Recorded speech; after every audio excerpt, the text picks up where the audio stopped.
Neste vídeo vamos explorar a palestra Semeadura e Colheita de Neville Goddard, um ensino essencial para entender o funcionamento da imaginação criadora e a lei da assunção. Neville explica que toda colheita é apenas o resultado de um momento de acontecimento, uma atitude interna, uma semente plantada na consciência. A criação está concluída, e nosso papel é selecionar estados, assumir sentimentos, direcionar a imaginação e deixar que a colheita se manifeste. Você vai aprender como identificar seus momentos de semelhança, como mudar seus resultados mudando as atitudes internas, porque a ocorrência emocional é sempre a semente, como assumir estados desejados antes que a realidade mude, como plantar conscientemente para uma vida de propósito e plenitude. Este é um dos ensinamentos mais profundos e libertadores de Neville Goddard.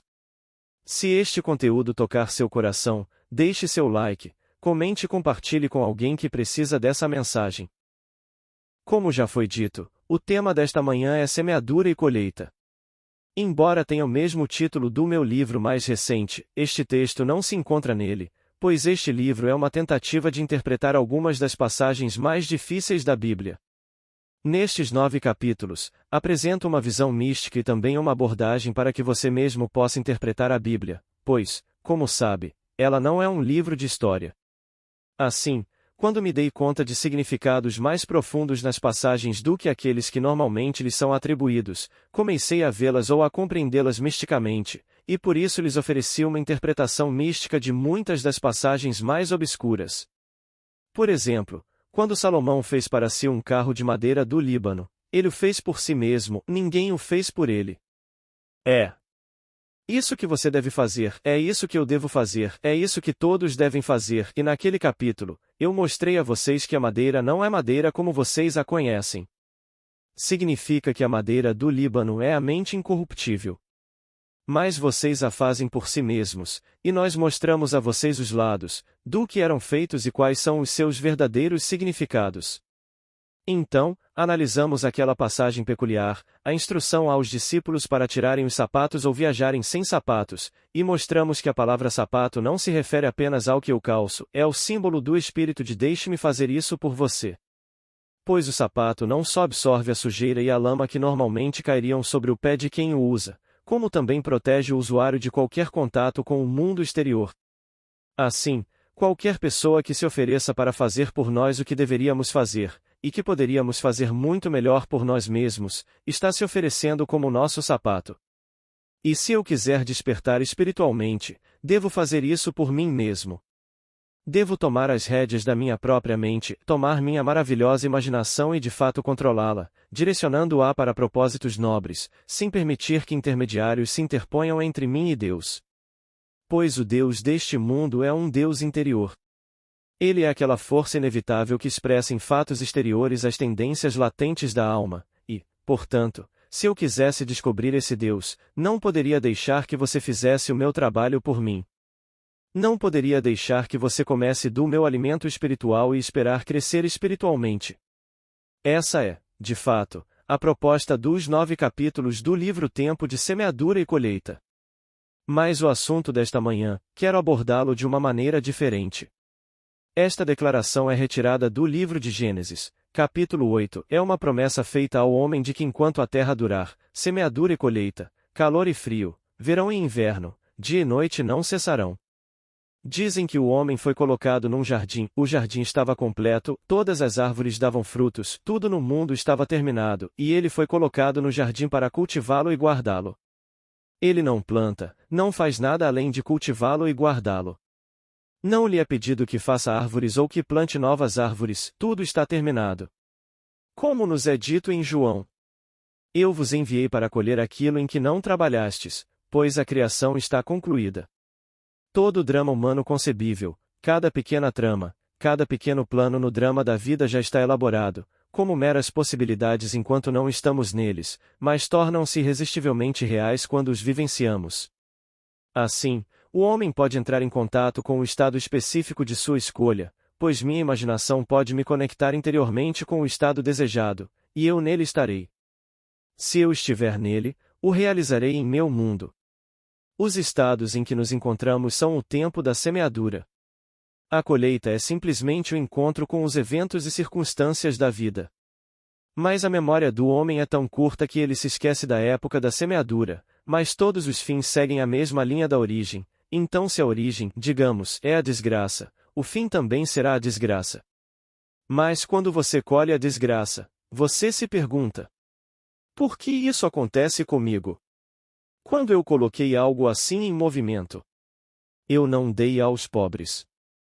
Eu não participei dos cultos. Eu não orei diariamente. E por que essas coisas acontecem? Mas veja, meu Deus nunca se esquece, porque Ele sempre dá o fim em harmonia com a origem, e você e eu somos selecionadores. Nós não somos criadores, a criação está completa, todo o vasto mundo da criação, como nos é dito em Eclesiastes. Eu sou o princípio e o fim. Nada há por vir que já não tenha sido e já seja. Portanto, considere a criação como algo acabado, e você e eu somos apenas selecionadores daquilo que existe. Por selecionadores, quero dizer que você e eu temos o privilégio, podemos não exercê-lo, mas é nosso privilégio escolher o aspecto da realidade ao qual responderemos, ao respondermos a ele, o trazemos à existência para nós mesmos. Sem saber que somos tão privilegiados, simplesmente percorremos o mundo refletindo as circunstâncias da vida, sem perceber que temos o poder de criar ou de transcender as circunstâncias da vida. Vamos agora analisar o que eu pessoalmente quero dizer com tempo de semeadura. Se tudo está terminado e completo, então por que a promessa de que haverá semeadura e colheita enquanto a terra existir? Ora, a semeadura, para aqueles que estão aqui esta manhã, como deveríamos saber, não a interpretamos literalmente, nossa semeadura é aquele momento em que você e eu reagimos a algo neste mundo. Pode ser a um objeto, a um indivíduo, a uma notícia que ouvimos por acaso, mas o momento da reação, essa resposta emocional, é a nossa atitude. Nossas atitudes são as sementes da vida, e embora possamos não nos lembrar da semente ou do momento da resposta, a natureza jamais esquece, e quando surge repentinamente em nosso mundo, essa súbita manifestação é apenas o desdobramento de uma continuidade oculta. Ela foi contínua desde o momento da reação até o seu aparecimento no mundo. Sua aparição no mundo é a colheita, então você e eu podemos colher tudo o que desejarmos, mas primeiro precisamos de um tempo para semear. Deve ser precedido por um momento de resposta ou uma atitude. Quantas vezes você diz: abordei a situação com a atitude errada, ou ele está com a atitude errada, ou você precisa mudar sua atitude se quiser ter sucesso na vida? Eu já disse isso, você já disse isso, talvez tenhamos dito isso um ao outro, mas sabemos a importância da atitude correta. Sabemos também que posso mudar minha atitude se as circunstâncias mudarem, e isso é automático. Sabemos que se algo acontece de repente no meu mundo, algo de que eu não tinha consciência até aquele momento, tomar consciência de uma mudança de circunstância automaticamente produzirá em mim uma mudança de atitude. Todos nós fazemos isso, de manhã, à tarde e à noite, mas isso não é importante, é um reflexo da vida. 99% do mundo reflete a vida. Agora, posso eu, conscientemente, voluntariamente, deliberadamente, produzir em mim mesmo uma mudança de atitude, uma que eu mesmo escolho, e não uma que seja determinada ou dependa de alguma forma de um estímulo ou mudança no próprio objeto? Você precisa mudar para que eu mude minha atitude em relação a você? Sabemos que, se você mudar, eu mudarei minha atitude em relação a você, mas devo passar a vida simplesmente refletindo essas mudanças nos objetos? E não posso eu determinar deliberadamente a mudança antes da mudança no objeto? Pois, se eu puder, estarei caminhando rumo ao controle total do meu destino e me tornando o mestre dele, se eu conseguir assumir uma atitude ativa e positiva e não depender de mudanças externas para que eu mesmo mude. Se eu conseguir fazer isso, de fato serei, se não o mestre completo, estarei me tornando mais no controle das circunstâncias da vida, mas 99% do mundo espera que as coisas aconteçam externamente e depois se reflitam, e isso não é conquista alguma. Se despertarmos e nos tornarmos verdadeiros selecionadores da beleza deste jardim que Deus nos deu, de modo que possamos escolher aquele aspecto específico ao qual responderemos, então o faremos mudando deliberadamente nossa atitude em relação à própria vida. Há uma pequena fábula que nos foi dada para mostrar como isso é feito. Se você estudar a fábula com atenção, perceberá a importância da imaginação. A fábula é a fábula da raposa e das uvas. Todos vocês a conhecem. Quando não conseguiu pegar as uvas, convenceu-se de que elas estavam azedas. Ao imaginar as uvas azedas, provocou em si uma mudança de atitude. Ela não sentia mais pelas uvas o mesmo que sentia antes. Essa é uma pequena fábula com um tom negativo ou trágico. Você e eu pegamos a mesma história, mas agora com um tom positivo. Contemplamos nosso sonho ambicioso, nosso nobre conceito de vida.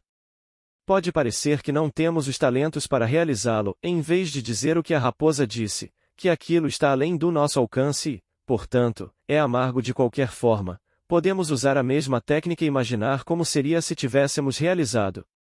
Como seria a sensação se nós, e damos um nome a isso, se eu puder contemplar como seria a sensação se eu fosse o homem que quero ser, se você fosse a pessoa que quer ser, e me alegrar com esse estado como se fosse verdade, estarei produzindo em mim a resposta emocional necessária para o momento da semeadura. Talvez eu não veja uma colheita imediata, talvez aquilo que estou expressando agora na forma de sementeira seja um carvalho, e não um pequeno cogumelo que cresça da noite para o dia. Talvez meu sonho exigisse um intervalo de tempo um pouco maior entre o plantio e a colheita, mas se eu souber que todas essas coisas são consistentes. Vejam aqueles campos. O gergelim era gergelim, o milho era milho. O silêncio e a escuridão sabiam. Assim nasce o destino de um homem. Então, se esse momento de resposta é o plantio da semente, e se era milho, então deve ser milho quando surgir na época da colheita. Portanto, posso escolher a natureza das coisas que quero encontrar no meu mundo. Posso considerar não apenas Neville como homem, mas também o pedido do meu círculo íntimo, como homem de família, os desejos da minha esposa para o filho, para o marido, para si mesma, o desejo do filho por si mesmo, e ir além do meu pequeno círculo como homem de família, para o círculo de amizades, para além disso, para os meus conhecidos, para além disso, para completos estranhos, estados impessoais. Mas se eu sei que a lei se mantém, não importa quando eu a aplico, se a faço inconscientemente ou conscientemente, obtenho resultados de qualquer forma, e os resultados estão em harmonia com o plantio, com o momento da semeadura. Agora, qual é o nosso horário de plantio hoje? Há talvez 2.000 e tantas solicitações diferentes aqui, multiplicadas por um número grande porque temos solicitações para outras pessoas, mas você pode, hoje, enquanto está sentado aqui, contemplar como seria, suponha que fosse verdade. Suponha que eu pudesse agora me virar para um amigo e me alegrar com ele por sua boa sorte, e até mesmo manter uma conversa mental com ele, partindo do pressuposto de que ele ou ela já realizou o sonho. Ao fazer isso em minha imaginação, estou estabelecendo em mim uma certa mudança de atitude em relação a essa pessoa.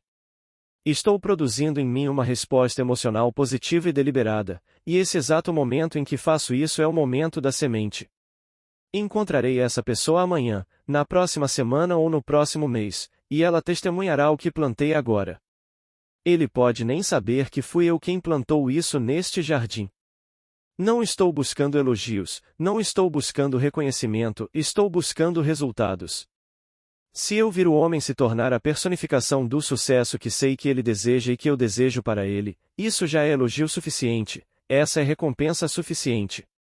Que recompensa maior alguém poderia desejar além dos resultados, pois tudo é uma dádiva? Por que eu deveria receber mais? Meu pai me deu o jardim, ele está completamente florido e em plena floração, e me deu o livre-arbítrio, o maior presente de todos, a completa liberdade de escolha sobre a natureza dos frutos que colherei em meu mundo, mas não posso simplesmente invadir o jardim e começar a colher frutos. Há um tempo certo para semear, mas devo sempre ter em mente que colherei aquilo em que não investi trabalho. Eu não trabalho para que isso aconteça, eu simplesmente planto, pois nesse momento de resposta estão contidos todos os planos, toda a energia necessária para desdobrar esse plano em um fato objetivo perfeito e maravilhoso que eu então colherei ao tomar consciência dele como uma realidade externa, mas eu não trabalho para que isso aconteça, eu simplesmente preciso saber que isso acontece. Esse é o nosso privilégio, essa é a nossa escolha. Se você acredita nisso, não se surpreende com o tipo de coisas que plantamos, com o tipo de semente que, em nossa ignorância, em nosso sono, permitimos que se espalhasse pelo mundo? Alguns dirão: mas por que Deus permite isso? Não se pode conceber um Deus infinito que não seja infinito em todos os aspectos. Se eu fosse incapaz, realmente incapaz de assumir, digamos, um estado desagradável, eu não poderia ser filho do meu Pai, porque meu Pai é infinito, e se ele fosse realmente incapaz de assumir qualquer estado, então ele não seria Deus. Tudo está dentro de mim, absolutamente tudo. Você não pode conceber algo que eu não contenha. A coisa mais horrível do mundo seria se eu não pudesse ser infinito e, portanto, não ser filho do meu Pai infinito. Deus é infinito e nos deu tudo, mas também nos deu o livre-arbítrio para que possamos ser seletivos, criteriosos e revelar tudo o que há de belo nesse jardim. Se eu pegasse o piano, as 88 notas do piano, se eu pudesse extrair daquele teclado cada dissonância, eu não teria mais um teclado de piano. Se eu pudesse produzir uma dissonância e, por ela me assustar ou me perturbar, por ela me irritar profundamente, se eu pudesse agora extrair as notas que produzem a dissonância e continuar extraindo as notas que produzem a dissonância, eu removeria as 88 notas, não sobrariam notas sobre as quais eu pudesse tocar a harmonia de amanhã. Mas deixe-me deixar as notas de lado e aprender a arte de tocar piano para que, a partir dessas mesmas 88 notas, eu possa extrair todas as harmonias do mundo. O mesmo se aplica ao homem. Em vez de observar alguém e aceitar como definitivas as evidências dos sentidos, a quem traga para o seu próprio mundo, digamos, uma doença, e tenta analisá-la externamente, quando contraí o vírus, quando tive contato próximo com alguém infectado. Levam meu sangue para o laboratório e tentam encontrá-lo lá. Jamais o encontrarão, apesar de toda a sabedoria humana. Encontrarão apenas na consciência do indivíduo que, num momento há muito esquecido, plantou aquilo que agora colhe, e não o encontrarão em nenhuma análise externa, pois as coisas vistas nunca foram feitas de coisas que aparecem. Você é advertido repetidas vezes em todos os livros da Bíblia, mas especialmente no capítulo 11 da Epístola aos Hebreus, de que as coisas que se veem não foram feitas do que é visível, mas ninguém acredita nisso. Ele insiste em encontrar a substância em coisas que vê. Então ele extrai meu sangue, extrai um pequeno pedaço da minha pele e começa a analisá-lo, e me diz que sim, ele a encontrou. E está no meu sangue. Não estou negando que ele a encontrou no meu sangue, mas por que está no meu sangue? Está no meu sangue, no meu corpo ou no meu mundo porque, em algum momento, eu, exercendo o direito como filho livre de Deus, escolhi um estado desagradável em relação a outra pessoa. Não precisa ser em relação a mim mesmo, pode ser em relação a outra pessoa, onde me alegrei com a dor alheia, onde minha resposta emocional à notícia que ouvi foi boa, então eu a coloquei em movimento, mas quando aconteceu no meu mundo, não achei tão bom assim, mas foi a minha colheita, e todas essas coisas são a colheita das coisas que você e eu plantamos, pois todas as coisas seguem a sua natureza. Não se surpreenda com a repentina ocorrência de doenças em nosso mundo. Alguém adoece, e isso só acontece de repente porque nos esquecemos, e a memória humana é muito, muito curta. Você conhece aquele lindo poeminha de George Meredith? A terra verde é esquecida, somente os deuses se lembram eternamente, eles golpeiam impiedosamente, sempre na mesma moeda. Por suas grandes memórias, os deuses são conhecidos. Se o homem pudesse se lembrar desses momentos da semeadura, jamais se surpreenderia com a chegada da colheita. Mas, como não se lembra do instante em que lançou a semente, que é simplesmente sua resposta emocional a algo que contemplou, algo que ouviu por acaso, algo que observou, naquele momento a coisa já estava feita, ele não precisou trabalhar para que chegasse a colheita, simplesmente a encontrou já adulta, e agora colhe aquilo em que não investiu nenhum esforço, a não ser por escolha própria. Ele a selecionou por sua atitude, por sua reação. Agora, sou responsável pelos outros no meu mundo? Certamente que sim. Quando pego minha pequena mente, minha pequena imaginação, e penso que, por ser minha, porque meu pai a deu a mim, posso simplesmente usá-la mal, sem prejudicar ninguém, digo-lhes, e vocês precisam ter mais autocontrole, pelo simples motivo de que estou enraizado em vocês. Vocês estão enraizados em todos e todos nós estamos enraizados em Deus.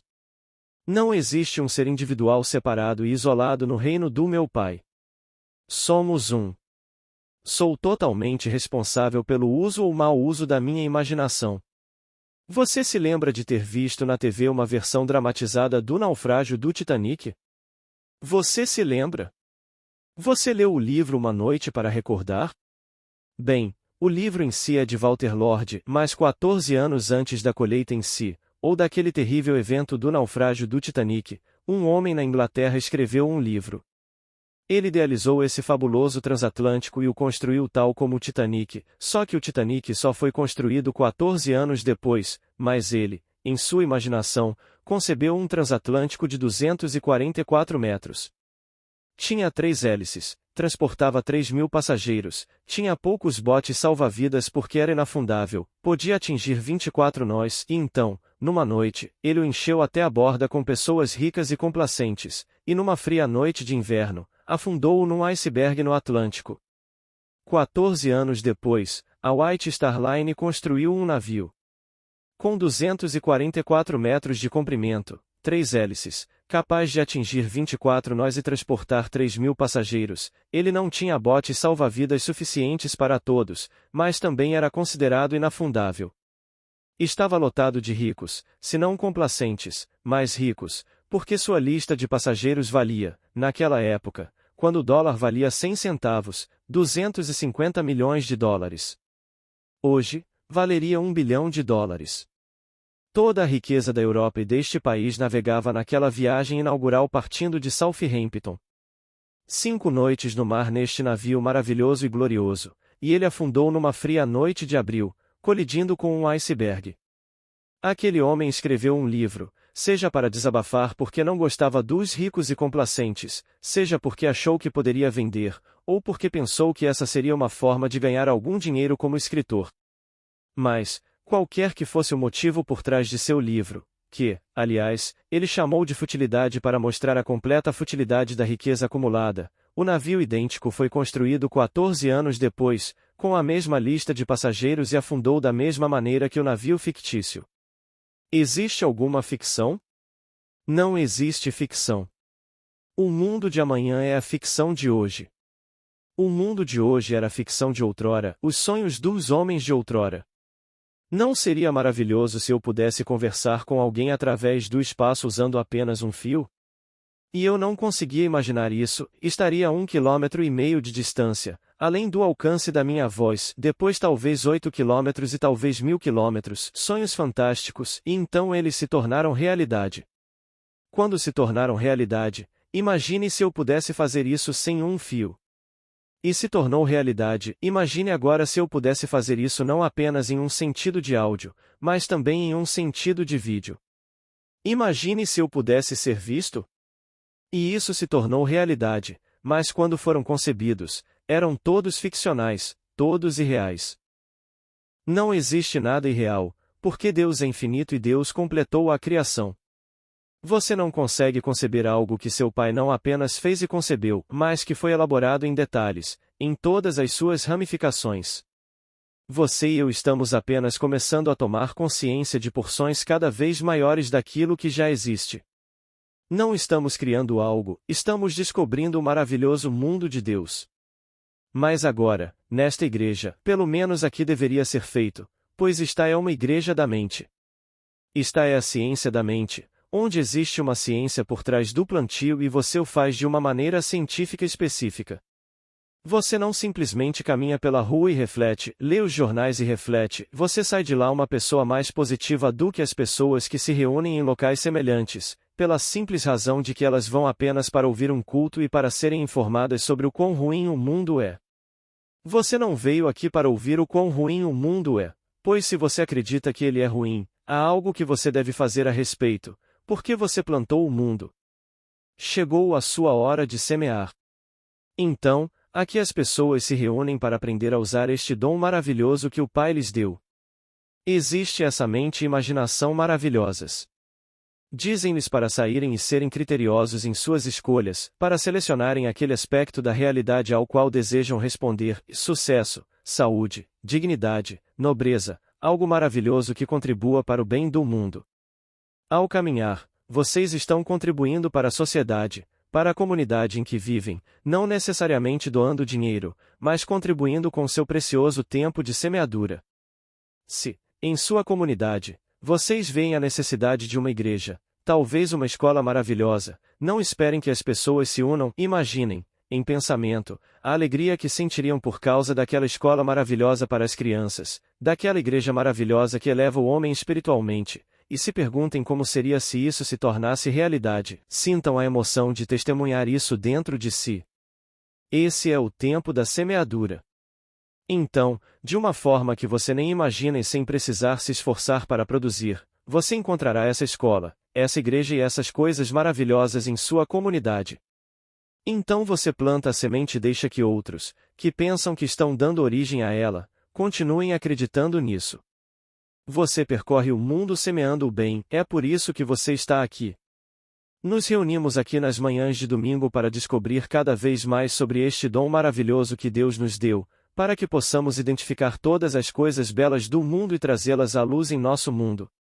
Esta manhã, você não pensa apenas em si mesmo, comece por você, depois se volta para um amigo em sua mente e o parabeniza por sua boa sorte, o parabeniza por sua expansão em seu mundo, e sente de fato a emoção desse contato. Naquele momento de resposta, houve uma mudança de atitude em relação a esse amigo, naquele momento você plantou.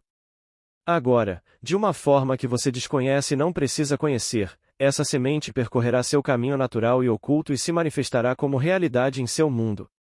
Então você conhecerá o poder latente dentro de si e deixará de ser apenas um reflexo da vida, tornando-se o que eu chamo de um verdadeiro criador, no sentido de que você cria selecionando coisas sábias e belas neste mundo e dando-lhes expressão em nosso mundo. É isso que quero dizer com tempo de semeadura e colheita, a importância da atitude correta. E você consegue, não precisa esperar que as circunstâncias mudem, não precisa esperar que o estímulo de uma mudança no objeto produza em si mesmo a mudança de atitude. No seu escritório, o chefe age de forma rude com você? Então, como seria se ele agora visse em mim a mulher, a pessoa prestativa que eu realmente sou, ou quero ser? Suponha que ele visse em mim alguém que ele pudesse elogiar pelo meu trabalho e que me promovesse salarialmente, me desse um aumento de salário por causa do meu esforço extra. Suponha que ele pudesse ver isso em mim. Bem, imagine o chefe vendo isso em você como se ele visse e a recompensasse com um aumento. Aquele momento é o momento do plantio. Pode ser que não aconteça hoje à noite, pode ser que nem mesmo esta semana no contra-cheque, mas acontecerá. Simplesmente continue cultivando coisas boas, mas se todos os dias, ao sair do escritório, você disser: "Que pão duro!" e for para casa e conversar sobre ele com sua mãe, seu marido ou outra pessoa, e eles simpatizarem porque realmente acreditam em você, pois estão adotando a mesma postura reflexiva e negativa em relação à vida, mas se, ao voltar para casa a pé ou de carro, você mantiver a atitude de que ele fez a diferença, aumentou sua renda, elogiou seu trabalho, e dia após dia, apesar de tudo mais, você persistir nisso, sabe que ele fará a diferença?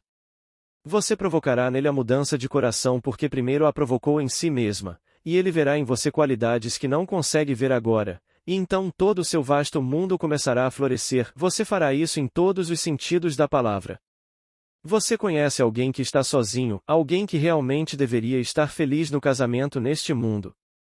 Como seria se você recebesse a boa notícia, não necessariamente da própria pessoa, mas de uma terceira pessoa, sobre João, Maria ou qualquer outra pessoa? Alguém que deseja uma casa linda e aconchegante. Como seria? Não sinta inveja. Tente se alegrar. Sinta a alegria que é deles, e esse momento é o momento de semear para eles.